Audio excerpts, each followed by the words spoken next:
네, 여러분, 안녕하십니까? 헌법재판관 중에 이제 중도파로 분류된 세 사람이 있습니다. 김형두 재판관, 정정리 재판관, 김복형 재판관, 이렇게 세 명입니다.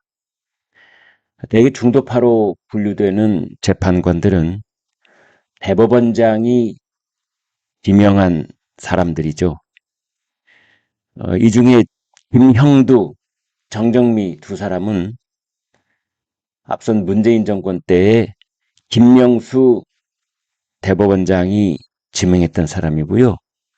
김복형 재판관은 윤석열 정부 들어와서 조희대 대법원장이 지명한 사람입니다.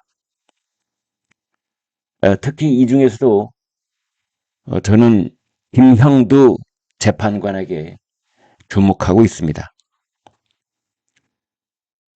김명수 전 대법원장, 문재인 정부 대법원장이 지명한 김형두 재판관, 보나마나 중도 좌파 아닐까 이렇게 생각하시는 분들이 많습니다. 그래서 김형두 재판관이 지금까지 재판관이 된 다음에 내린 15건의 헌법재판소 결정에 어떤 판단을 했는지 일일이 다 찾아봤습니다. 그것을 여러분과 하나씩 한번 돌아보도록 하겠습니다. 유명두 재판관은 어떤 모습인가 얼굴 한번 보여드릴까요?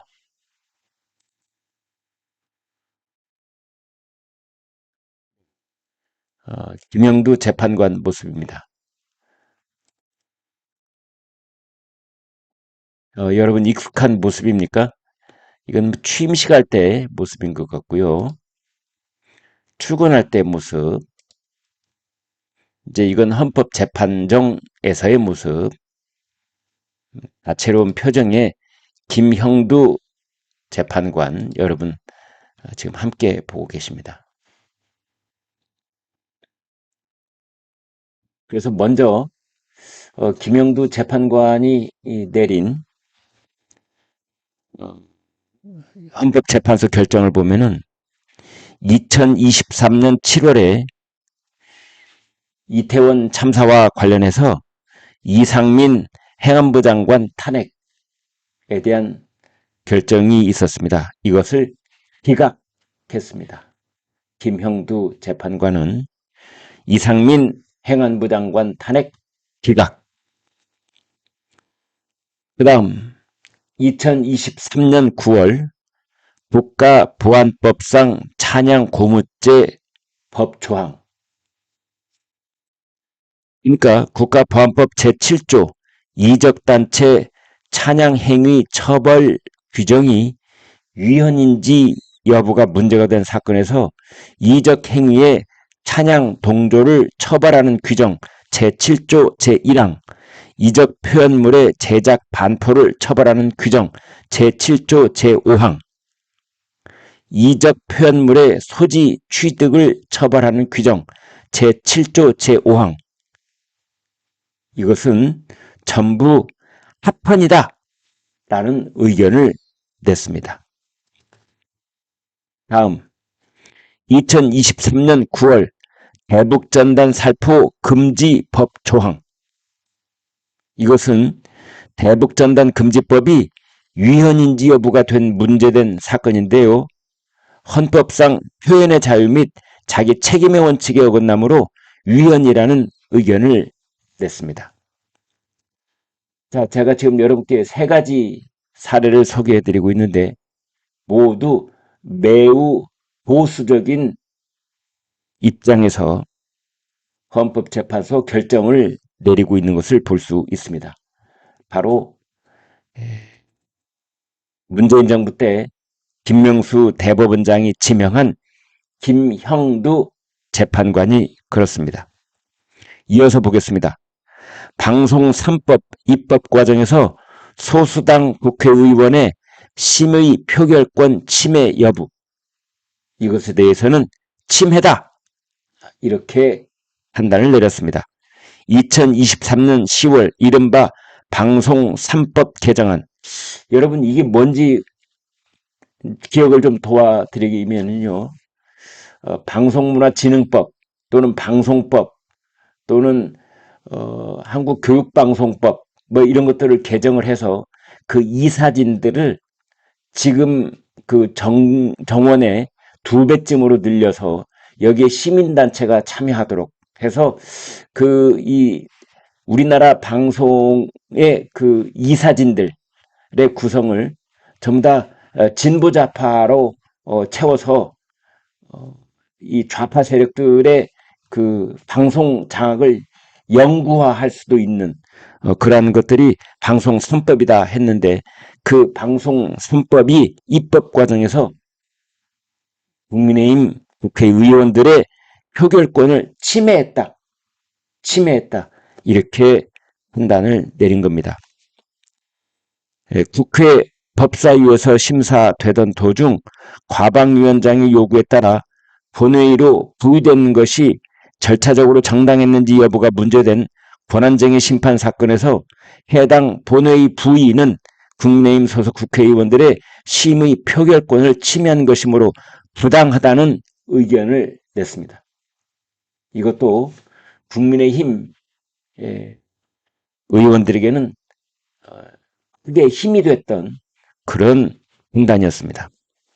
이어서 2023년 10월 동성 군인 간의 성행위를 처벌하는 군 형법 조항 합헌 이런 의견을 냈습니다. 동성 군인 간의 성행위를 처벌하는 군 형법 조항이 헌법에 어긋나는지 문제된 사건에서 군기 유지를 위한 부득이한 조항이므로 위헌이라는 의견을 냈습니다.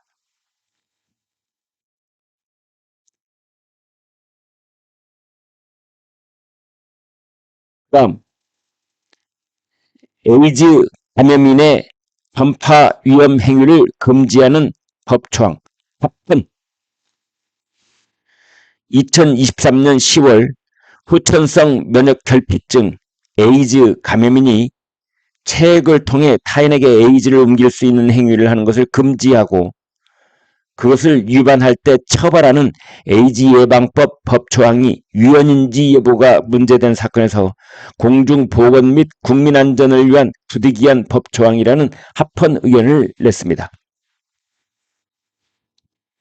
다음 군 장교의 집단적 진정 행위를 금지하는 법조항 합헌 2024년 4월 군 장교가 군무와 관련된 고충사항을 집단으로 진정하는 행위를 금지한 군인 복무 기본법 조항이 헌법에 어긋나는지 문제된 사건에서 자칫 분열과 갈등을 야기할 수 있는 집단 행위를 방지하기 위한 부득이한 규정이므로 합헌이라는 의견을 냈습니다. 다음 국가를 상대로 한 세월호 사건 유가족들의 헌법 소원 박하 2024년 5월 청해진 해운 세월호 침몰 사고에서 정부의 구호조치 미흡으로 희생자들의 생명권과 행복 추구권이 침해되었음의 확인을 청구하는 유가족들의 헌법소원 사건에서 심판 청구가 부적합함으로 각하해야 한다는 의견을 냈습니다. 서울시 공무원 간첩 조작 사건에서 보복 기소 혐의를 받는 검사의 탄핵 여부 기각 2024년 5월 서울시 공무원 간첩 조작 사건의 피해자 유우성을 보복 기소했다는 사유로 탄핵 소추된 검사 안동환의 탄핵 심판 사건에서 검사 안동환의 직무상 법 위반 자체가 없으므로 탄핵 소추를 기각해야 한다는 의견을 냈습니다. 마지막으로 올해 1월 이진숙 방통위원장 탄핵 여부 기각 이진숙 방통위원장의 방송통신위원회법 및 방송문화진흥회법 위반에 대하여 직무상 법 위반이 없다고 판단하여 기각 의견을 냈습니다. 또 설령 법률 위반이 있다고 가정하더라도 파면에 이를 정도로 중대하지는 않다는 별도의 보충 의견도 개진하였습니다. 이번에는 그때 이 김영두 재판관하고 함께 지명된 사람이 있습니다. 바로 정정미 재판관입니다. 그 정정미 재판관, 제가 일단 모습을 좀 보여드리겠습니다.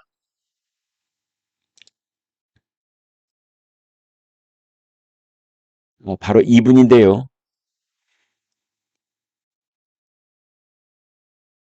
정정미 재판관입니다.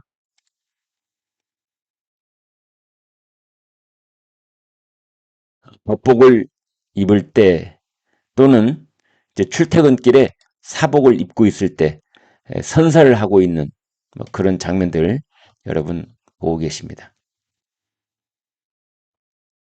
정정미 재판관입니다. 그런데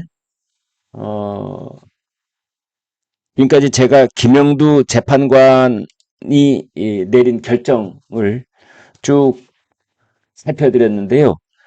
그 모든 결정에서 김형두 재판관하고는 정반대 입장을 냈습니다. 그래서 지금까지 김형두, 정정미 똑같이 문재인 정부 때 김명수 대법원장의 지명을 받아서 그렇게 재판관이 되기는 했고 또 중도파 재판관으로 그렇게 분류가 돼 있기는 하지만 분류가 되고 있다는 것은 언론에 의해서 그렇게 분류가 된다는 뜻입니다. 그러나 실제로 그 헌법재판소 결정을 내린 걸 보면 김영두 재판관은 철저하게 보수적 입장에서 결정에 참여했고 정정미 재판관은 정반대로 거의 180도 정반대로 철저하게 진보좌파적 그런 입장에서 결정을 냈다. 이렇게 볼 수 있습니다. 김형두 재판관 살펴봤고요. 그 다음에 김복형 여성 재판관이죠. 김복형 재판관은 지금까지 헌재 결정에 딱 한 번 참여를 했습니다. 이진숙 방통위원장 탄핵 여부 이때 기각 의견을 냈습니다. 네, 그래서 흔히들 지금 지난번에 이제 우원식 국회의장이 권한쟁의 심판에 따라서 마은혁 재판관 후보자에 대해서 임명을 보류한 것이 위헌이다. 그러나 여기에는 이제 재판관들이 일치된 의견을 냈지만 그러나 마은혁 재판관에 대해서 권한쟁의를 심판 청구를 한 이 우원식 국회의장이 의회의 의결을 거쳤어야 된다라는 별도 의견을 낸 사람들이 있지요. 정형식, 조한창, 김복형. 이제 흔히들 이 김복형, 정형식, 조한창, 조한창, 김복형, 정형식, 정형식, 김복형, 조한창. 이제 이 세 사람은 아마도 윤석열 대통령 탄핵소추 반대 의견을 낼 것이다. 비각 의견을 낼 것이다.